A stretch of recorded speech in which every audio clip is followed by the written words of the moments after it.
Welcome to The Explainer. Today, we're diving deep into the data to act as your specialized analytical engine.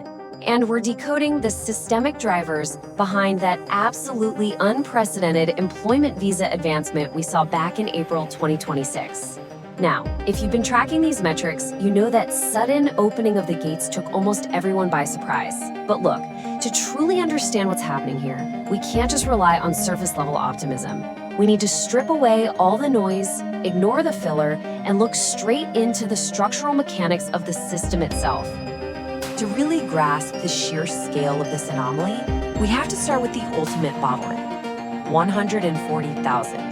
That is the high-stakes constraint of this entire ecosystem. It's an absolute hard ceiling of 140,000 employment-based permanent resident allocations per year. And this number, it's fixed by law. It literally does not matter how high demand surges. The supply cannot magically expand to meet it. This finite cap is the gravitational force dictating every single administrative move we're about to analyze. So here's our roadmap for dismantling this phenomenon.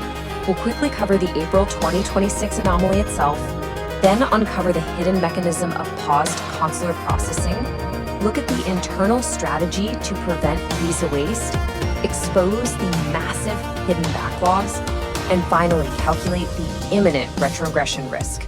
Let's get right into it. Section 1, the April 2026 anomaly. The sheer velocity of this movement is just staggering.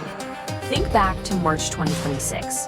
Highly competitive categories for advanced degree professionals were totally stuck in these massive backlogs, tracing all the way back to late 2024. Then, practically overnight, the April data drops, revealing a massive leap to a current status for most of the world. In a system that is literally notorious for moving at a glacial pace, bypassing over 500 days of backlog in a single month is, well, it's mathematically shocking.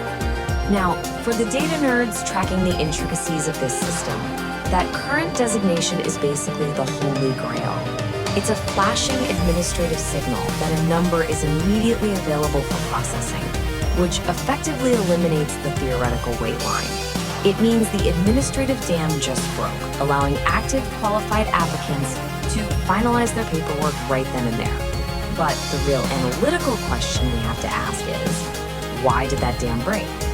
Which brings us to Section 2, the mechanism. Okay, the catalyst here actually isn't some sudden spike in administrative efficiency.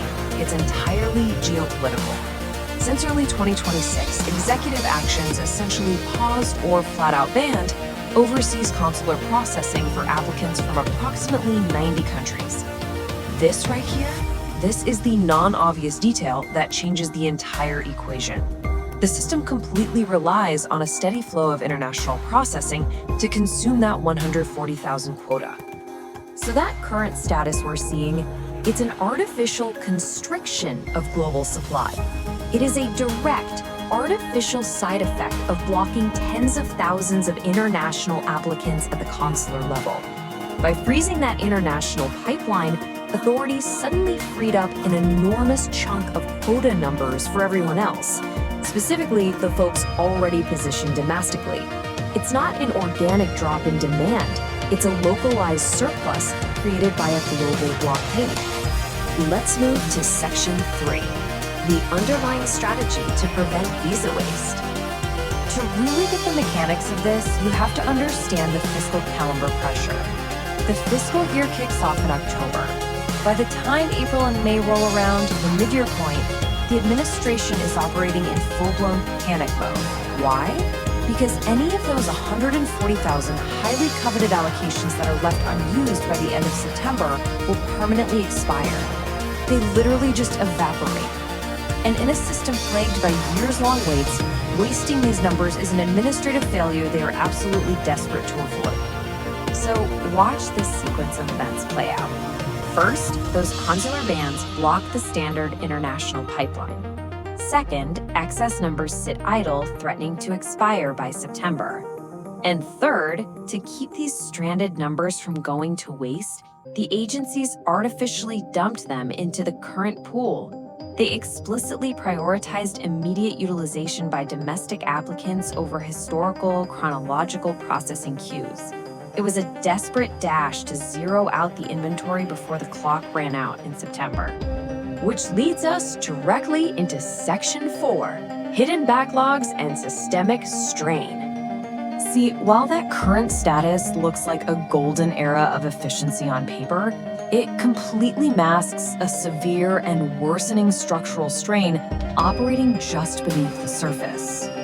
According to recent expert reports, there's a massive backlog of unadjudicated petitions just sitting idly on desks. We're talking over 80,000 pending cases in the advanced degree category alone, plus over 35,000 in the extraordinary ability category. These aren't just statistics. This is an immense reservoir of deferred demand that the system simply hasn't processed yet. Let's actually do the math on this because it reveals a literal mathematical impossibility. Take those 80,000 pending cases in just one category. The historical average tells us roughly 2 allocations are required per case when you factor in dependents. So that single hidden backlog represents a localized demand of roughly 160,000 people. Remember our hard ceiling from earlier?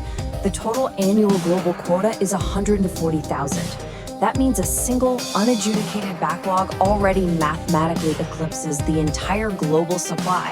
And that's before new applications are even considered. Because of this, the systemic friction is compounding rapidly.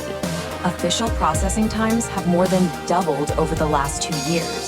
They dragged from 10.5 months back in late 2024 to a staggering 24 months by early 2026. The system isn't clearing the backlog at all. It's simply burying it under slower processing times, temporarily hiding the true weight of the demand for the allocation quotas. And finally, Section 5, the imminent retrogression risk. The authorities themselves know the math doesn't add up. In fact, they embedded this explicit warning right in the fine print of their own official notices. Retrogression may be necessary later in the fiscal year to keep issuances within annual limits. That is a polite bureaucratic way of admitting that once this sudden surge of domestic filings is processed, the mathematical reality of that 140,000 cap is going to force them to violently close the gates and move processing dates significantly backward. And this builds into a very specific administrative defense mechanism. The system uses 2 distinct tables to control the flow. Table B allows for early application filings, basically opening the floodgates to harvest potential cases. But Table A, that serves as the strict final threshold, used to clamp down hard on the system the second they realize they've let too many people in the door. And wouldn't you know it, that is exactly what happened the very next month. In May 2026, the administration quietly triggered this defensive shift, abruptly reverting to the much stricter Table A for filing permissions. They effectively slammed on the brakes, immediately blocking thousands of applicants from submitting new adjustment paperwork. This isn't just some administrative quirk, guys. It is the first major flashing red indicator of impending systemic exhaustion. It absolutely sets the stage for dates to retrogress. So, what's the ultimate actionable takeaway from our analysis today? It's this. The April 2026 anomaly was not a sign of a healthy, rapidly moving system. It was a pressure release valve, triggered by geopolitical blockades to prevent these waste. As these massive hidden backlogs inevitably collide with that hard administrative ceiling of 140,000, we really have to ask ourselves, are we witnessing a golden temporary window of opportunity, or simply the system's final gasping breath before an unprecedented multi-year freeze? Well, the underlying math tells us exactly what we should be preparing for. Thank you for joining me for this explainer. Keep your eyes on the data, and I'll catch you in the next one.